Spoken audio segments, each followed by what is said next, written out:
जैसे कि तुम सबको पता ही होगा कि यार हमारा क्लैट का पेपर हुआ था 7 दिसंबर को, बट उसके रिगार्डिंग बहुत सारे एलिगेशंस आए थे कि ना ये 6 दिसंबर को पेपर लीक हो गया था और वो सेम पेपर 7 तारीख को आया था। बार नहीं हुआ है कि इतने बड़े नेशनल लेवल के पेपर के खिलाफ कोई एलिगेशंस लगे हो। नीट में भी होता है, कितनी बार हो गया है नीट में, तो 2024 में, 2025 में भी आया था कि अरे ऐसे हो गया है। बट इस साल ना बहुत अनप्रिडिक्टेबल सा पेपर आया है। एनालिटिकल रीजनिंग इतनी ज़्यादा आ गई कि पूरा ही ए आर का सेक्शन दे दिया गया और आज तक ऐसा कभी नहीं हुआ था। बट इस साल चीज़ें बहुत डिफरेंट थी, तो सबको लग रहा था कि कट ऑफ भी कम जाएगी कम जाएगी कम जाएगी। बट क्या हुआ, कट ऑफ हाई गई। लाइक लेजिट बच्चे ऐसे थे जो इस बार बहुत ज़्यादा नंबर सिक्योर कर रहे थे, और ऐसा आज से पहले नहीं हुआ। जब नॉर्मल पेपर आ रहा था तब बच्चों के इतने नंबर नहीं आ रहे थे जितना इतना अनप्रिडिक्टेबल पेपर आने के बाद बच्चों के नंबर आ रहे हैं। सकते हैं कि बच्चे मेहनत ज़्यादा कर रहे हैं, बच्चों ने अच्छे से पढ़ाई की होगी, but still this is very suspicious. तो उसके रिगार्डिंग ही ना बच्चों ने एंड बाकी कुछ लोगों ने सुप्रीम कोर्ट में पेपर लीक का पिटीशन डाल दिया था कि ऐसे ऐसे है, 6 तारीख को ये प्रूफ्स थे, वो तुम जाके कोई और वीडियो देखना तो उसमें तुम्हें पता चल जाएगा। तो ये बेसिकली मोटा मोटा आजकल में हुआ था, बट ये फिर सुप्रीम कोर्ट ने पिटीशन रिजेक्ट कर दी। और आज जितना मुझे पता है अभी तक, जब मैं वीडियो शूट कर रही हूँ, कि सुप्रीम कोर्ट ने ये बोला है कि तुम्हें इफ़ डाउट था कि पेपर लीक हुआ है या कुछ भी हुआ है तो तुम्हें पहले बोलना चाहिए था, रिजल्ट आने के बाद ही क्यों तुमने बोला। सोचने वाली इसमें बात ये थी, मान लो चलो वो फॉल्स न्यूज़ होती कि 6 तारीख को पेपर लीक हुआ है, वो तो रिजल्ट आने के बाद ही कंफर्म हुआ ना कि यार इतना टफ पेपर आने के बाद भी ऐसे कैसे बच्चों के इतने स्कोर आ रहे हैं, इतनी कैसे रैंक इन्फ्लेशन हो गई, कैसे, ये सब तो रिजल्ट आने के बाद ही पता चला। तो ऑब्वियसली रिजल्ट आने के बाद ही तो सुप्रीम कोर्ट में पिटीशन डलेगी ना।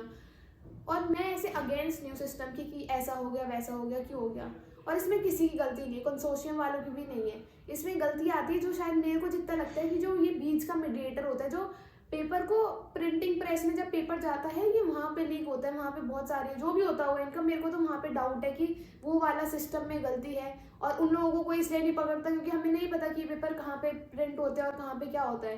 तो this is the one of the, और ये कोई पहली बार नहीं हुआ है। एक पहली बार हो जाता तो ही हम सोचते चलो पहली बार है तो कोई बात नहीं, लेट इट गो। नीट में हुआ है, कितनी बार हुआ है, एसएससी के पेपर में इतनी दिक्कत आ जाती है, कभी ये लोग एडमिट कार्ड गलत दे देते हैं, कभी पेपर ही गलत आ जाता है, कभी कुछ हो जाता है, कभी कुछ हो जाता है। बट द थिंग इज कि ये लोग कभी मानते ही नहीं है कि इनकी गलती है। जो बच्चे इतनी मेहनत कर रहे हैं, उन्होंने ड्रॉप लिया था पिछले साल ये सोच के कि इस साल मुझे कॉलेज मिल रहा है बट अगले साल और बेटर हो सकता है और अच्छा कॉलेज मिलेगा, और इस साल उन्हें कुछ नहीं मिल रहा है, तो वो लोग कहाँ पे जाए। तो as being a student and as being a member कि मेरे साथ इतने सारे लोग जुड़े हुए हैं, ये बात सोचने वाले कि यार ऐसा क्यों हो रहा है। ये हर साल के ड्रामे हैं कि किसी दिन कुछ पेपर में हो जाता है, किसी दिन जेई में तुम्हारे साइड में कोई टॉपर बैठा है तो तुम्हारे बहुत अच्छे नंबर आ जाएंगे क्योंकि तुम्हें तो चीटिंग हो गई है तुम्हारी। क्यों इतना अनफेयर चीज़ें होती है बच्चों के खिलाफ, बच्चों के साथ, और इंडिया में ही क्यों। लाइक लोग ना अपना इंडिया में बहुत टॉक्सिक स्टडी कल्चर है। एग्जाम क्रैक नहीं करोगे तो बच्चों को खुद ही एकदम लूजर वाली फीलिंग आने लगती है।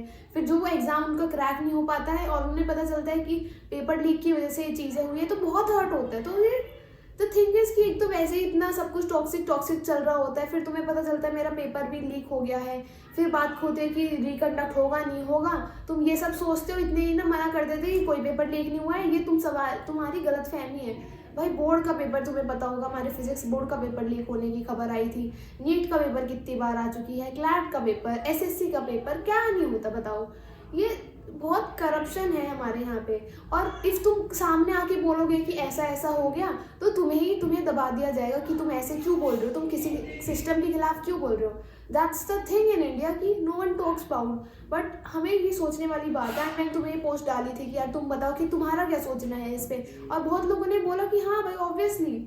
अब देखो इसमें फ़ायदा तो किसका हुआ है, अब मुझे नहीं पता कि सच में पेपर लीक हुआ है नहीं हुआ है, क्या बात रही, जो भी बात होगी वो तो ऊपर वाले को ही पता है। इंडिया में तो कभी सच बाहर आता ही नहीं है कि हुआ ही क्या है, और हमारे जस्टिस सिस्टम में तो इतने केसेस पेंडिंग ही पड़े रहते हैं इतने सालों तक, तो ये तो तब भी क्या ही हमें कोई सीरियस लेगा। जाएंगे लोग जिन्होंने इतने ड्रॉप लिया ये सोच के कि मे भी पता है अगले साल अच्छे से होगा, कुछ नहीं होगा, और तुम्हें नहीं पता कि अगले साल क्या हो जाएगा। लास्ट ईयर 2024 में पेपर लीक हुआ, सबका रिकंडक्ट नहीं हुआ, वो गिने चुने 50-60 बच्चों का रिकंडक्ट हुआ, उससे कोई फर्क पड़ा बाकी लोगों पे नहीं, तो क्या ही फायदा वो रिकंडक्ट का। 2025 में लोगों को लगा कि इस साल कुछ नहीं होगा, ऐसा पेपर आ गया कि वो 3 घंटे में होना इम्पॉसिबल था। क्लैट में हर साल जैसा पेपर आता था बच्चों ने पूरी कोशिश करी, PYQ लगाए और सब कुछ सॉल्व किया, फिर वो 2 घंटे में ऐसा पेपर आ गया कि मैंने कभी सोचा भी नहीं था कि ऐसा AR पूरा आ जाएगा। ये जो बड़ी बड़ी कोचिंग इंस्टीट्यूट्स और ये सारे होते हैं, ये फिर अपनी बस पैसे दे के लोगों को रैंक छाप देते हैं कि हमने तो सब पढ़ाया था, जो पढ़ाया था देखो वही आया वही आया। और बच्चों को लगता है कि यार ऐसा तो इन्होंने कभी पढ़ाया ही नहीं था, जो इन्होंने अब छाप दिया कि हमारे यहाँ से रैंक 1 आई है, 2 आई है, 3 आई है, सब कुछ तो इनके यहाँ से ही आ जाता है। तो फिर ऐसी कहाँ कमी रह गई जो ये और बाकी बच्चों का सिलेक्शन नहीं हुआ।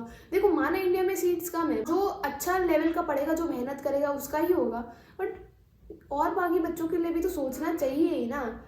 बट यही था मेरा पॉइंट ऑफ व्यू इस टॉपिक को लेके। And let me know in comment section कि तुम लोग क्या सोचते हो इसके बारे में। और ज़्यादा कुछ तो हम कर नहीं सकते obviously, but this was an awareness video जो मेरे को लगा कि हाँ भाई ये तो गलत था ही, और ये हर साल ही मैटर बढ़ता ही जा रहा है, कभी किसी पेपर में कभी किसी पेपर में।